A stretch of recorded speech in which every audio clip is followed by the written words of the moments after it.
We are reading from the second letter of St. Paul to Timothy, chapter 4, verses 10 to 17.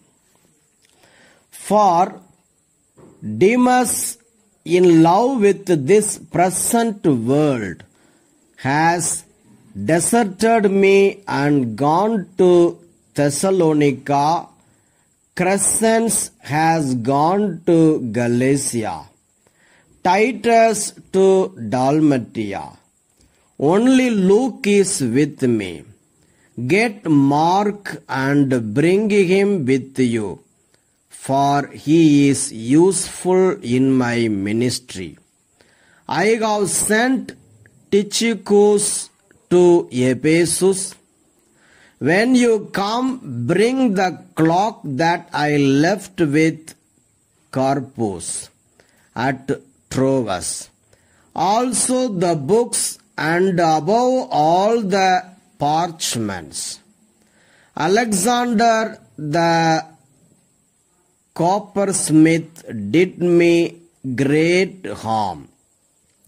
The Lord will pay him back for his deeds. You also must beware of him, for he strongly opposed our message. At my first defense, no one came to my support, but all deserted me. May it not be counted against them. But the Lord stood by me and gave me strength, so that through me the message might be fully proclaimed and all the Gentiles might hear it. So I was rescued from the lion's mouth. The word of the Lord.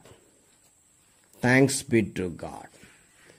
We are reading from the Holy Gospel according to St. Luke, chapter 10, verses 1 to 9. The mission of the 70. After this, the Lord appointed 70 others and sent them on ahead of him in pairs to every town and place where he himself intended to go. He said to them, the harvest is plentiful, but the laborers are few. Therefore ask the Lord of the harvest to send out laborers into his harvest. Go on your way. See, I am sending you out like lambs into the midst of wolves.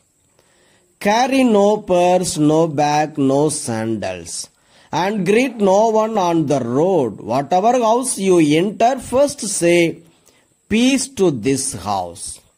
And if anyone is there who shares in peace, your peace will rest on that person. But if not, it will return to you.